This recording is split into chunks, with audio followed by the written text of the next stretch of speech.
Today, we are going to introduce you to your hosts, Jack and Kat. Thanks for joining us today on Fostering the Future. Welcome to the Fostering the Future podcast, a show about all things child welfare, dependency, adoption, and foster care. Here are your hosts, veterans in the world of child welfare, Jack and Kat.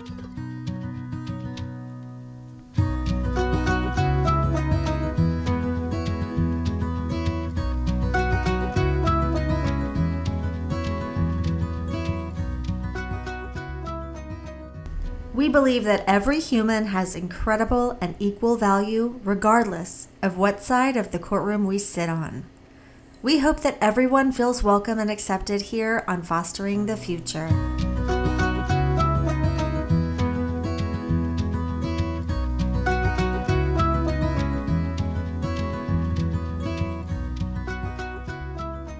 Make sure you follow us on Facebook or Instagram as Fostering the Future Podcast, or check us out on our website at fosteringthefuturepodcast.org.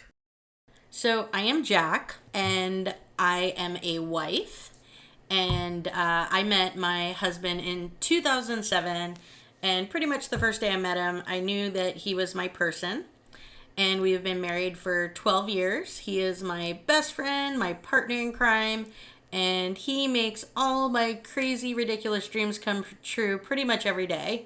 And he is probably the nicest person I have ever met. I am also a business owner. I have a small company that serves local businesses, and I've been working in my field for about 25 years now. I love what I do, and I'm really good at it. So there's that. Right now, I am a mom of 8 kids because I'm a foster mom, and that number is constantly changing, and it will be changing again next week. So I developed a heart for kids who needed homes in my early 20s, and when I met my husband, I told him that I really didn't have any intention of having any biological kids until I could adopt one. So he agreed, and after a year of marriage, we started an international adoption process. It took us a couple years, but it ended us with spending a couple months living in Africa and adopting one of the most incredible humans I have ever met. It wasn't without heartbreak, though, because, when we called the adoption agency, we just told them that we wanted to adopt from where there was the most need, and the country that they told us closed their adoption process pretty shortly after we started it. And then before we ended up with the adoption track that we ended on, we had a couple requests to adopt kids who were domestic, private adoptions, like, young kids who were, trying to find a better life for their child. And those ended in heartbreak. But in the end, it all worked out because, we adopted our son. So as life turned out, God must have known that my body wasn't made to carry my own biological children, because when we wanted to give our son a sibling, it didn't work out biologically. So we were just as happy to change course and consider other ways to give my son some live-in friends. I remember he always used to go to his friend's house who had siblings, and he would come home in tears saying, when I leave, they still have someone to play with, but I go home by myself. Yeah. That's so sad. It's so sad, but it's so opposite from his life right now, where he is like the leader of this like child mob. So in 2016, we became foster parents, and it was one of the best decisions we have ever made. Initially our intention was really, we just wanted to have kids in our house, and, we wanted to adopt again, but it just seemed like a good route to give our son some people to play with. And so at this point, we've had somewhere between 50 or 60 kids in our home, and we adopted 3 of our foster placements. So we've been blessed to reunify families. We've seen kids from our home find their forever families. We have been blessed. We've had our hearts broken. We've fought really hard for the kids in our care. Right now, in addition to our 4 adopted kids, we have 4 foster placements, and we love the heck out of all 8 of them. In 2018, I kind of started being more of a foster care advocate because I joined forces with a group of people who were starting a nonprofit. We were all led by a guardian ad litem that wanted to do a little more for kids in care than she was able to as a gal. And I have been honored to serve on this board, and I've seen so many kids be impacted by what this organization does that it is it's really just a privilege to be part of it. So that's kind of where I'm at in the child welfare side of things. Can I just say that I just flashed back to the first day you were a foster parent and we all met at Culver. And then we didn't realize that the little boy you had couldn't eat solid food, so I ran to get you a bottle. Oh my God. And then when I got to where I was going, my car wouldn't start. Right! We were trying to jump it, but we didn't know what to do, so we just stood in front of the Wawa. Was it a Wawa or something like that? With the jumper cables in our hands, waiting for someone. We just stood there waiting, all while Mr. Jack was at Culver's with a crying baby who was literally crying. He would not even eat French fries. Yeah. And our oldest son, my sister always used to say that I didn't earn my parenting stripes with him because he was such a perfect child. So, while we had already experienced spending some time raising a child who had been, through trauma, we had never been through anything quite like that. So, yeah. You've definitely earned your parenting stripes now. I hope so. Yes, you have. So, tell me a little bit, my friend Kat, about your interest and your history. Well, I've always known that I wanted to work with children. I think since I was a toddler, I was dragging baby dolls around the house. Just like your daughter. Just like my daughter. But I began my career working as an elementary school teacher, which I quickly realized was not for me. I taught elementary school for 1 year, and I did that while I was in grad school.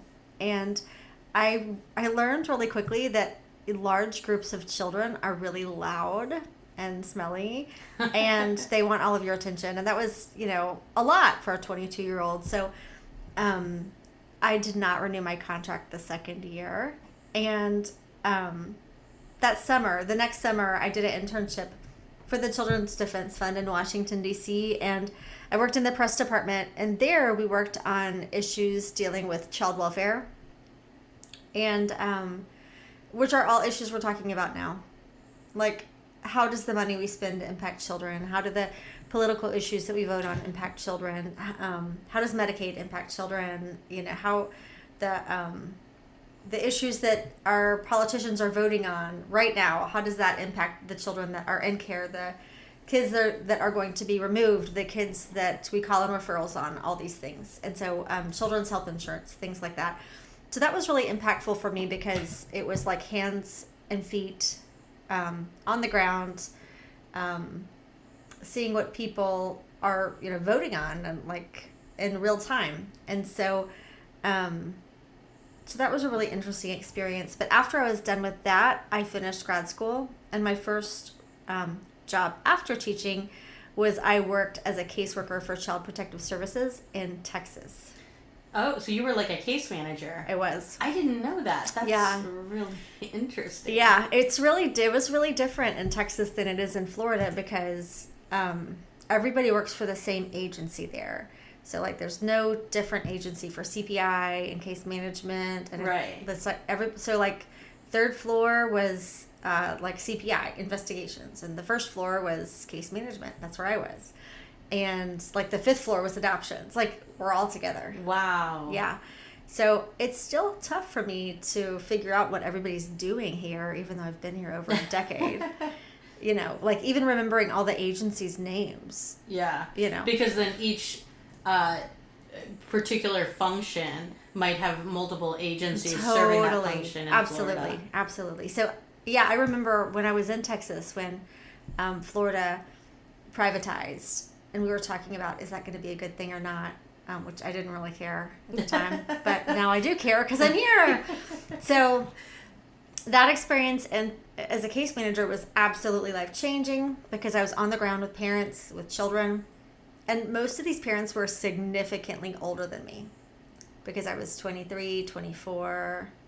People were terminating their own parental rights, relinquishing them to me, signing away their parental rights, it was just me and them, So really hard stuff for a really young person. And doing final visits with families after they'd lost their rights. I mean, listen, I'm significantly older than 22, 23, 24, and every time I see a parent sign surrenders or even just attend a TPR hearing, like, I am wrecked. Yeah. So I can't imagine at that age, like, being, like, such a part of that. It was tough. I remember once working with a family for a couple years, and then the mom tested positive for cocaine, and she relinquished her rights. And I remember crying in that court hearing, and one of the attorneys was like, "What's wrong?" And I was like, "If you don't understand, you're," it was really tough stuff. And so, but I definitely think that job changed the trajectory of my career. Okay, so at this point, you've worked with, as far as child welfare, you've worked in lobbying laws, right? Mm-hmm. Or doing press for... Yeah, so in the press department, I mean, we all did lobbying no matter what department you were in, Right. but I was in the press department. So we just wrote, basically what we did was we generated all the news for that day that had anything to do with children or child welfare. And then we put together like this press packet for our CEO every day. So if somebody called her for a quote, she could go through the press packet and know what they were talking about. Interesting. And so we did that by like 9 a.m. every day or 10 a.m. Oh, wow. Early morning. Yeah. And then the rest of the day we did. Okay, so you started working on laws affecting child welfare, and then you were on the ground case manager in child welfare. What next? Okay, so then I, got the secondhand trauma got pretty old. Oh, yeah. And so I was offered a job that was like, couldn't pass it up. It was the executive director of an adoption agency for infants, and it was brand new. Oh, wow. So I was the first executive director. The truth is, I was the only qualified person they'd found. I wasn't special. But so I was there until I had my oldest son, and that was a really fun experience. There was just as much secondary trauma there too. Oh, yeah. As there was. Yeah, I was going to say, like, what job have you ever had that didn't involve secondary trauma? It's true. But it was, there I definitely learned that there is nobody on this earth that doesn't have something, like some kind of trauma. Like I remember writing home studies on surgeons, people who were just like more wealthy than I can ever imagine. And then, asking them the hard questions and them having answers that were heartbreaking. I mean, everybody has something. Yeah. And a lot of times people like look at somebody in certain positions or certain financial situations and just assume their life is perfect. It's not true. Behind the doors, there could be all kinds of problems. Right. There's nobody that I've interviewed that doesn't have some kind of heartbreak. Mo money, mo problems. It's true. I mean, I remember, I have lots of memories that would break your heart, And so, so when I had my first son, I stayed home for a few years, and then we moved to Florida, and I started working doing comprehensive behavioral health assessments. CBHAs, which if you're in Florida and you're in the child welfare system, you might be familiar with. And I did this for a while. And so just to clarify, as a foster parent, when a child comes to my home, one of the first people I see, and often before I even meet a case manager, is somebody who calls me on the phone and they're like, my name is so-and-so, my name is Kat, and I have to write a CBHA for your kid. And the first time you get a call, you're like, I don't know what a CBHA is, but like, sure, come on over. Or, these days they call you a lot because of COVID, but and basically, what is a quick overview of the CBHA? So CBHA it's a pretty lengthy report, and it's court ordered, and the state of Florida requires it. That kind of goes over everything the child could possibly need, like education, social, emotional, physical. So it's like a full evaluation on Exactly. the child, talking about their Exactly. health, their anything Right. that there might be an issue Exactly. with, so that the court knows what this, like, as much as they can possibly know Absolutely. about the child. And my goal when I'm writing one is to really humanize the child and really humanize the parents. There's, everything possible in there. And then, the outcome would be that we write good recommendations for these kids. And so the judge will court order the recommendations generally, unless they're bonkers. So, like a speech referral for the child if their speech delayed, because in the CBHA we do evaluations, OT evaluation, like get this kid to a gastro doctor Right. if they have obvious reflux, whatever. And so if they're underweight, get them to whoever. I always think it's great when the CBHA writer comes and spends some time with the kid, and then I, as a foster parent, get a copy of it, because I feel like it's a really great roadmap to make sure that I'm not missing out on something that the kid needs. So even outside of all the legal stuff of what a CBHA Yes. is. And while Florida does a lot of things that are really difficult, I think it's something that they do right, because I think it saved some kids' lives. Like I remember I had one kid who, when I interviewed the parents, they talked about the child's tumor on the brain. And I was able to go back to the foster parents and say, this is an emergency. They need a doctor's appointment with the neurologist. And nobody had heard about the tumor on the... And this is something we talked about before, about how a lot of times when kids come to placement, it's an emergency type situation. I've had kids who've come to my home where at the time of placement, the parent was like OD'd and they didn't know if they were going to make it, or like arrested, or in a state of like confusion. And so the parent's not able to convey information that you might need in that moment. A lot of times they're angry and they won't give the police information about the kid because they're trying to prevent them from taking it, when in actuality a lot of times that just ends up in like some confusion and misinformation. So that's interesting that happened. It happens like once a year, it seems like.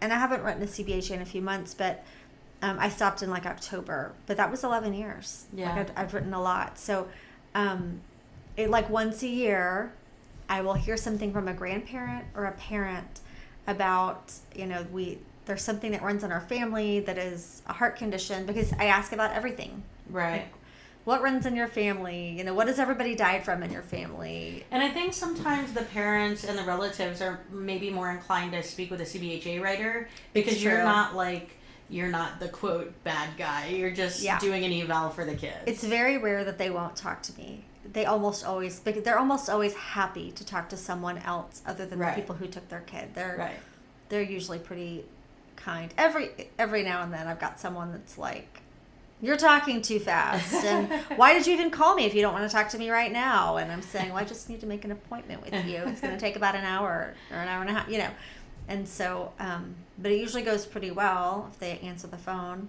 And that's the whole purpose of the CBHA, to keep the kids healthy and safe. And you really can't do that without the cooperation of the parents.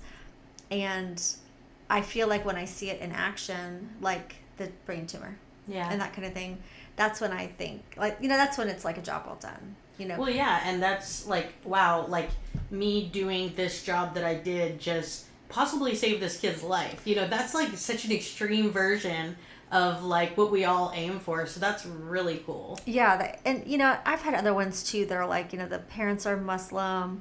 It's really important to put in the CBHA that this child should not, eat bacon. This child should not be around alcohol, because their cultural beliefs are really important, and we need to honor that and not disregard them just because they made a choice that caused their child to be removed. Right.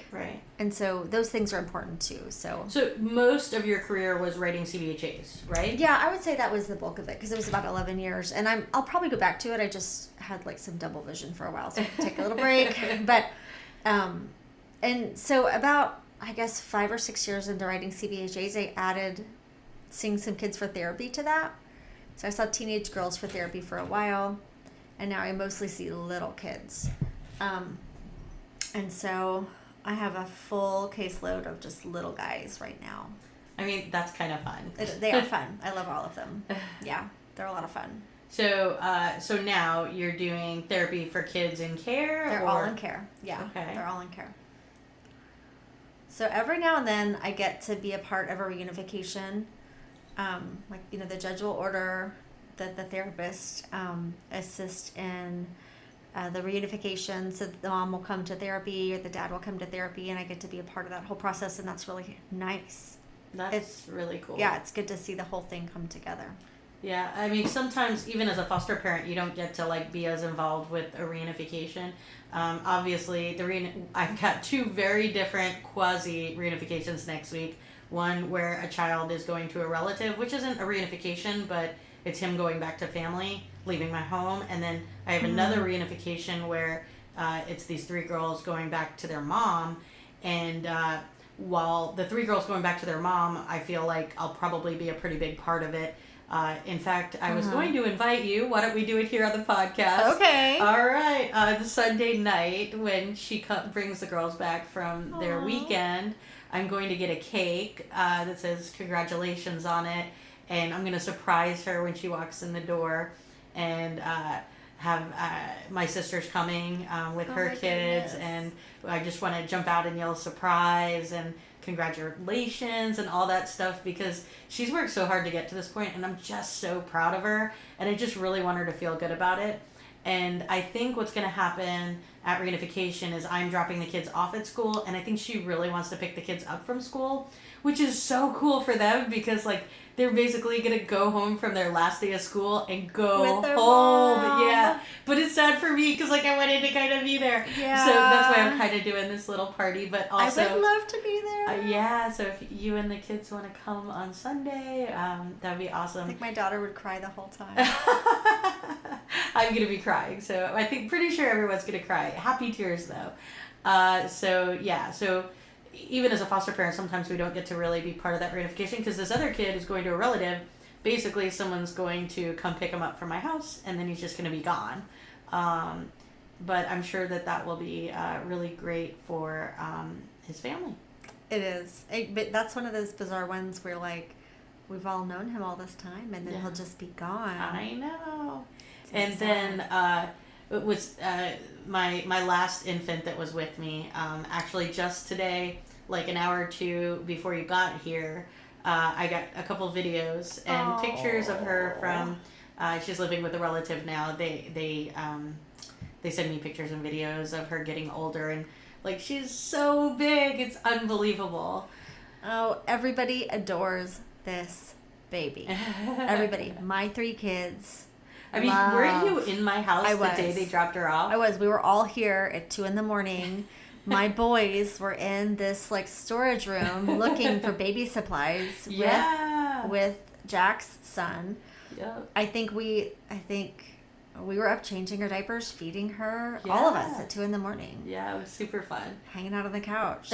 We were waiting it was hours. Yeah. I think you got the call at 10 or 11 and we just... Yeah, I mean, it'll take sometimes... I mean, it depends because sometimes the kid's sitting in a car waiting to go somewhere and they're there in less than an hour. But most of the time when they call you, the kid still has to go to the doctor and go here and go there and they got to pick something up and sometimes they even feed the kid before they come. So a lot of the times, it'll take 6 hours and... Yeah. And I think that CPI had 3 babies in her car that night. It was rough. It was rough for her. Okay, sorry, super sideline. So you worked with Laws for Child Welfare. You worked as a case manager. You worked doing CBHAs, and now you're doing therapy. Mm-hmm. And anything you want to share about your family? I have 3 kids. They're amazing. They're a lot of fun. They love Jack's kids.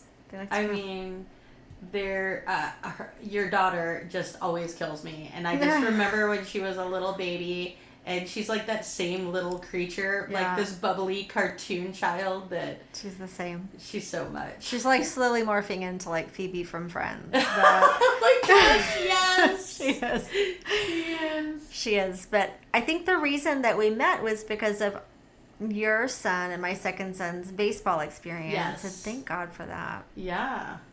I mean, and what are the chances that, I mean, that was like the only year your kids played baseball, right? Yeah, they just flopped. That the year... That was so bad. Listen, every kid in T-ball flopped. Did you see my 4-year-old on the baseball field? Did you flower see picker. any videos? I don't think I saw video. He had to be carried from base to base. Oh Okay? my gosh. Yes. Oh my gosh. And many times during each game, he'd come running off the field and like sit on the ground next to me or go running up the hills behind us. Like, listen, every kid's T-ball is a flop, but that's okay. But I'm really glad that the 1 year they played, they got to be on my kids' team because Me too. what would my life be like without I you? know. I mean, come on, who would I go to Target with? I don't know, but I'd be so mad. I'd be so mad, and I wouldn't know why. That's wild. All right, so thanks for joining us, and We're so glad to have you. we are so glad to have you, and we'll see you on the next podcast. Thank you so much for joining us today. Make sure you subscribe and follow us on social. We hope that you join us again next time and keep on fostering the future.